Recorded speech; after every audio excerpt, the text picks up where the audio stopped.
Now, let's say the man does disappear. What should women do when he's not texting, not calling?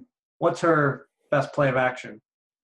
Yeah, yeah. So it is context dependent. It depends on when it really happens within the interaction. If it happens in the beginning and the guy disappears, she's got to really take an inventory about whether or not they really had a connection.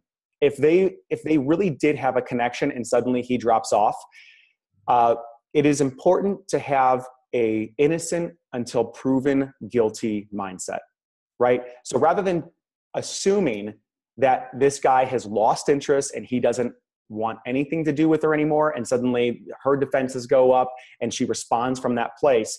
She responds from the place of maybe genuine curiosity about what happened, if he's okay. She hasn't seen him in a bit, maybe even some vulnerability. Hey, I really enjoyed talking with you, and I'm wondering what happened.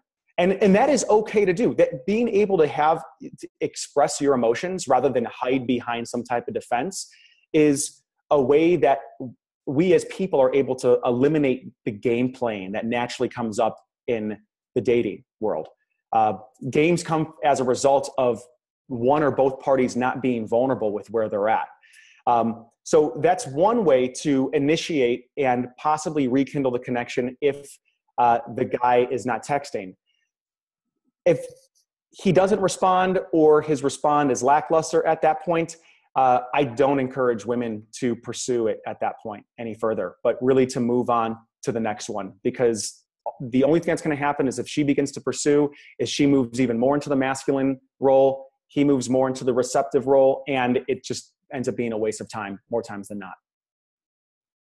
Awesome. I love that. Yeah, and if it happens later in the relationship, if they actually have got a connection and the guy pulls away, again, an innocent until proven guilty mindset.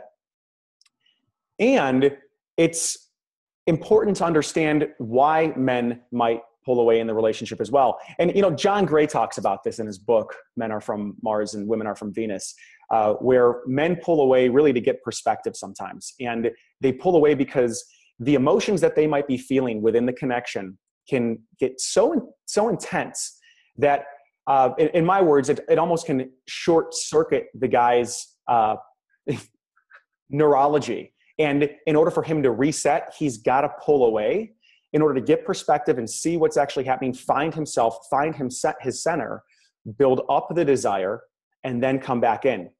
And who the woman is in the face of the man pulling away, how the woman shows up, how she decides to react to him pulling away, communicates so much to him about her value, about how she sees herself and her self-esteem.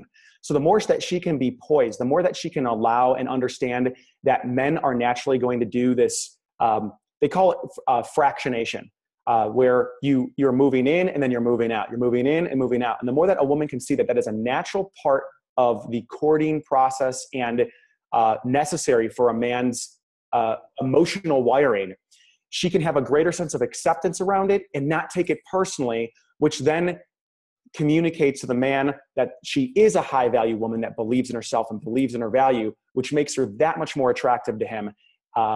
And he'll want to come back in and move the relationship forward, maybe even deeper.